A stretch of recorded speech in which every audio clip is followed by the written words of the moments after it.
அதுக்கப்புறம் இந்த 40 வயதுக்கு மேலே ஸோ அந்த மெனோபாஸ்க்கு அப்புறமா இருக்கக்கூடிய பெண்களுக்கு வந்து பார்த்திங்கன்னா புருவ முடியோட வளர்ச்சி கம்மியாகும் பொழுது நான் சொன்ன மாதிரி இந்த பாதாம் அதை வந்து நம்ம ஒரு திரியாக்கி அதை வந்து நெய் விளக்கு ஏற்றி வச்சுட்டு அந்த முழுவதுமாக அது எரிஞ்சு கறியாக போன பிறகு அதை வந்து நம்ம எடுத்து நம்ம நெய் கலந்து மசாஜ் மாதிரி பண்ணணும். ஸோ அந்த மாதிரி பண்ணிங்க அப்படின்னா நமக்கு புருவ முடி நல்லா வளர ஆரம்பிக்கும். புருவங்களில் உண்டாகக்கூடிய முடி உதிரல் இதற்கு முக்கியமான காரணம் தைராய்டு சம்பந்தமான பிரச்சனைகள், சில சத்து குறைபாடுகள். ஸோ இந்த 2 விஷயத்தையும் நம்ம வந்து சரி செய்யும் பொழுது புருவ முடி அப்படிங்கிறது ஆரோக்கியமாக வளர ஆரம்பிக்கும். அதே மாதிரி நல்ல செலீனியம் சத்து இருக்கக்கூடிய உணவுப் பொருட்கள், பிரேசில் நட்ஸ் எடுத்துக்கிறது, அதே மாதிரி வந்து முட்டையோட மஞ்சள் கரு இதெல்லாம் வந்து நம்ம எடுத்துக்கிறது நல்லது. இந்த மாதிரி எடுத்துக்கும் பொழுதும் ஜிங்க் சத்து இருக்கக்கூடிய விதைகள், நிறைய நட்ஸ் வகைகள் வந்து நம்ம எடுத்துக்கிறது.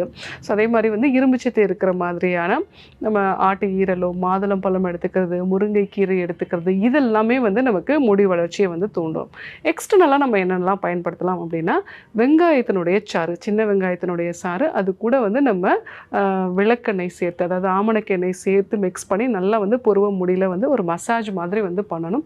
மசாஜ் மாதிரி பண்ணிவிட்டு அதுக்கப்புறமா நைட்டு தூங்க போயிட்டோம் அப்படின்னா ரெகுலராக இதை வந்து ஃபாலோ பண்ணலாம். அந்த மாதிரி ஃபாலோ பண்ணும்பொழுது நமக்கு இந்த புருவ முடி வந்து கொஞ்சம் அடர்த்தியாக வளர்கிறதுக்கான வாய்ப்புகள் வந்து இருக்குது.